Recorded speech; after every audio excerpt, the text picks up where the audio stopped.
अभी आप कह रहे थे कि यूरोपियन यूनियन ने रोक लगाई है। अब रूस की राष्ट्रीय एयरलाइन एरोफ्लोट का बयान आया है। उनका बयान ये है कि रोक कब तक रहेगी अभी तक साफ नहीं है, क्योंकि रशिया ने भी यूरोप जाने वाले फ्लाइट्स पर पाबंदी लगा दी है। ये इस वक्त की बड़ी खबर है। यूरोप जाने वाली हवाई सेवाओं पर रोक लगा दी है रूस ने। एरोफ्लोट का ये बड़ा स्टेटमेंट आ रहा है, लेकिन इसमें रविंद्र सचदेव, जब यूरोपियन कंट्रीज ने रोक लगा दी, जब आप उनका स्पेस ही यूज नहीं कर सकते, तो फिर रशिया का ये रिएक्शन जस्ट अ गिमिक? नहीं, नॉट अ गिमिक भाई, टिट फॉर टैट है। कोई कुछ करेगा तो रिएक्शन तो होगा ना। आप नहीं, लेकिन अगर एयर स्पेस में ऑलरेडी प्रतिबंधित है, जहां आप जा ही नहीं सकते। नहीं, उसका रिवर्स है ना। इसका मतलब आप लंदन से अगर टोक्यो जाना है ब्रिटिश एयरवेज की फ्लाइट को, वो रशियन स्पेस के ऊपर से नहीं जाएगी। उसको भी ऊपर से आर्कटिक या नीचे से लंबा रूट हो जाएगा, खर्चा ज्यादा होगा। एरोफ्लोट पे भी अगर आपको मानो मॉस्को से अर्जेंटीना जाना और यूरोप के ऊपर फ्लाई नहीं कर पाओगे, आपको दूसरा रूट लेना पड़ेगा, रास्ता लंबा पड़ेगा। तो जो भी चीज होगी उसका एक्शन रिएक्शन होगा। बट एक अहम चीज मैं पॉइंट आउट करना चाहता हूं, सबसे अहम, जो सबसे इफेक्टिव कहने को है, ये जो वेपन सिस्टम सब प्रॉमिस कर रहे हैं, Germany, Britain, Belgium, America, whatever, ये वेपन सिस्टम पहुंचेंगे कैसे यूक्रेन? बहुत ही आई एम रियली क्यूरियस। और मेरे हिसाब से, और मेरे ख्याल से हमारे एक्सपर्ट्स के हिसाब से, जो पैनल से आप बाकी कुछ त्रिपाठी सर से, ये वेपन्स यूक्रेन पहुंच ही नहीं सकते।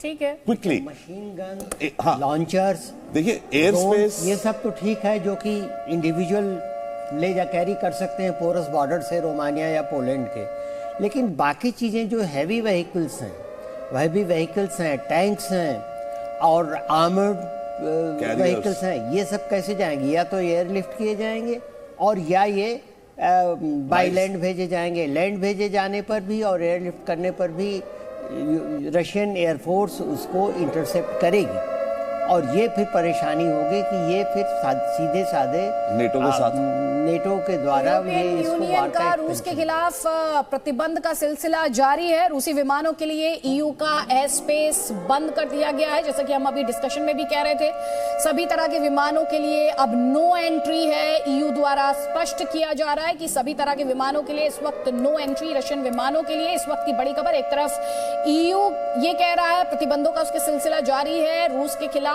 एक और पाबंदी आप इसे कह सकते हैं। एयर स्पेस जो है उसमें नो एंट्री हो गई है रूसी विमानों के लिए ईयू के एयर स्पेस में। और थोड़ी देर पहले हमने आपको यह भी बताया कि कैसे एरोफ्लोट द्वारा ये कहा जा रहा है कि जो यूरोप जाने वाली फ्लाइट्स हैं, पाबंदी लगाई गई है। तो अब हालांकि इसकी आधिकारिक तौर पर पुष्टि बाकी है, लेकिन इस वक्त हम जो क्लेम्स एंड काउंटर क्लेम्स, एक तरफ प्रतिबंध लगाए जा रहे हैं, तो रशिया उस पर किस तरह से पलटवार कर रहा है, वो आप अपने इस सीरीज ऑफ इंफॉर्मेशन में साफ तौर पर देख सकते हैं।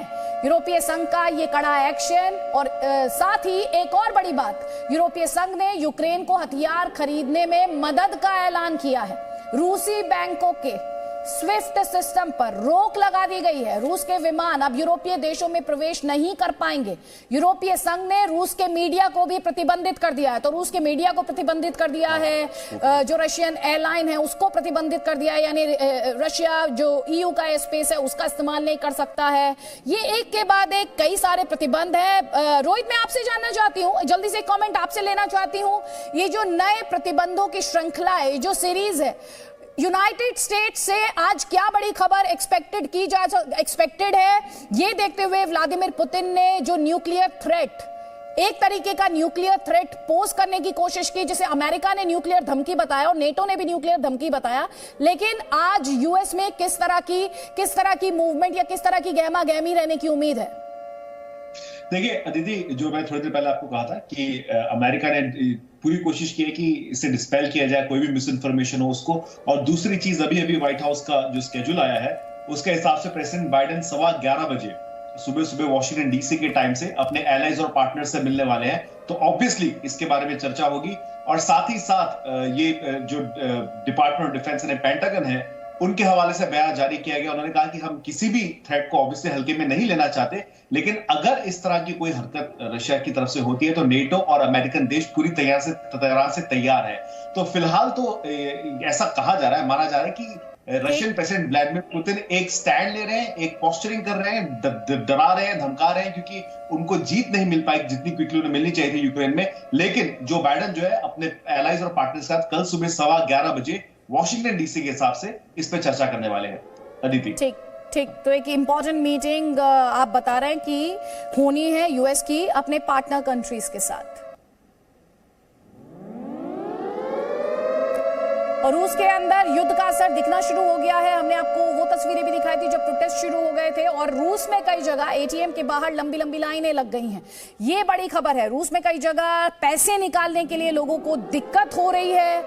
एटीएम के बाहर किस तरह से लंबी कतारें लगी हैं, लाइंस लगी हैं, वो आप अपनी स्क्रीन पर देख पा रहे हैं। कई बैंकों के कार्ड्स तो ऐसे हैं जो इस वक्त काम ही नहीं कर रहे हैं। भूले नहीं, जिस तरह के सैंक्शंस रूस के खिलाफ लगाए गए हैं, उसके बाद आप कह सकते हैं इस असर को अब रूस में भी देखा जा रहा है, महसूस किया जा रहा है। एटीएम के बाहर ये लंबी कतारें उसी असर को बयां कर रही हैं। लोगों को पैसे निकालने में, सोचिए जरा, रूस में दिक्कत हो रही है। थोड़ी 2 दिन पहले हम आपको यूक्रेन की तस्वीरें दिखा रहे थे, एटीएम के बाहर लंबी लंबी लाइनें लग गई थी। रूस के बाहर भी तस्वीर वही है, दिक्कत हो रही है लोगों को पैसा निकालने में। कई बैंक्स के कार्ड ऐसे बताए जा रहे हैं जो ऑपरेशनल नहीं है, फिलहाल काम नहीं कर रहे हैं, उनसे पैसा नहीं निकाला जा पा रहा है, और इसीलिए जो आम लोग हैं उनमें काफी टेंशन है, वो तनाव में है, दिक्कतों का सामना उन्हें करना पड़ा है। रोबिंदर सचदेव, प्लीज 30 सेकंड्स में आप करिए। मैं एग्जैक्टली अभी घर से स्टूडियो आते हुए ये बात कर रहा था अपने कोलीग के साथ, साइबर हैकिंग। देखिए, रशिया भी हैकिंग कर सकता है यूक्रेन की, बट यूक्रेन के भी बंदे हैं, वो भी हैकिंग कर सकते हैं, और उधर लिथुआनिया, एस्टोनिया में भी बंदे हैं जो टेकीज हैं, गीक्स हैं। हैकिंग हम सुनते हैं कि ओके, सी पॉइंट इज क्या क्या हो सकता है। पावर ग्रिड शटडाउन हो जाएगा आपका, कहा जाता है और हो भी जाता है, पर रशिया अभी यूक्रेन का करा है, नहीं करा उसने, राइट। आपकी कम्युनिकेशन रोक दी गई, आपकी फाइनेंशियल बैंकिंग को स्टॉप कर दिया गया, सिस्टम्स डाउन है आपके। तो रशिया ये कर सकता है यूक्रेन का, तो अगर, और बिल्कुल, तो यूक्रेन वाले भी रशिया का कर सकते हैं। भाई ये तो ऐसी वॉर है साइबर स्पेस में जिसमें आपको एमुनिशन नहीं चाहिए, आपको टेक्नोलॉजी माइंड्स चाहिए। तो हो सकता है दिस इज सो कि कुछ बैंक से कार्ड्स काम नहीं करे, this can be hacking by Ukrainian hackers to disrupt Russia's financial ATM network. Similarly, we should be seeing these kind of wars now. कि यूक्रेन का पावर ग्रिड डाउन हो जाए, बंद बिजली।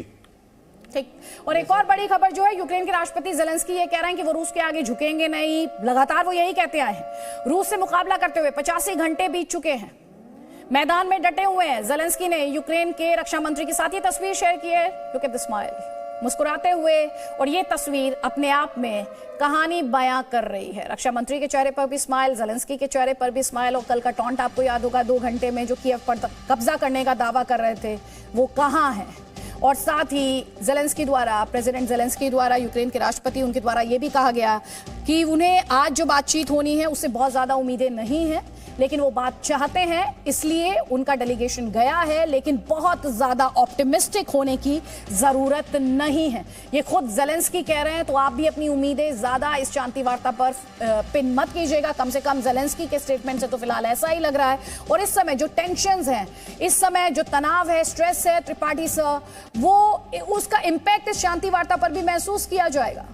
देखिए, बिल्कुल अदिति, इसका इम्पैक्ट महसूस किया जाएगा, क्योंकि क्या है कि अब शायद ज़ेलेंस्की को लगने लगा है कि विश्व के ज़्यादा से ज़्यादा देश उनकी ओर आ रहे हैं, तो वो थोड़ा और सस्टेन कर सकते हैं इस वार को, और वो मुकाबला कर सकते हैं। इसीलिए ज़ेलेंस्की ये कह रहे हैं कि हमें उस शांति वार्ता से उम्मीदें नहीं हैं। शांति वार्ता में एक चीज़ जो है वो मुझे खटक रही है कि शांति वार्ता होने से पहले आम तौर पे होता है कि सीज फायर हो जाता है, स्टेटस को मेंटेन कर दिया जाता है, और तब बातचीत होती है। ऐसी शांति वार्ता का कोई मतलब नहीं है कि जहां एक और सेनाएं कीव की ओर जा रही हो, कीव से रेजिस्टेंस हो रहा हो, लड़ाई अपने पूरे जोम पे जारी हो, उस वक्त शांति वार्ता करें। तो आप शांति वार्ता को प्रोलॉन्ग करते रहेंगे, तब तक लड़ाई ख़त्म हो जाएगी, तब तक कई लोगों की तो जानें चली जाएंगी ना। तो ये सबसे बड़ी समस्या हो रही है। दूसरी चीज ये मैं शांति आपको वार्ता मानी जाए या ये नेगोशिएशन है कि किसके पास इस वक्त कितनी डोमिनेंस है, ये उस पर डिपेंड करता है। ये नेगोशिएशन इसको कहें या इसे शांति वार्ता कहें, सवाल का जवाब हम लेंगे अपने एक्सपर्ट से। Presenting B News app available on Google Play and App Store. Download it now.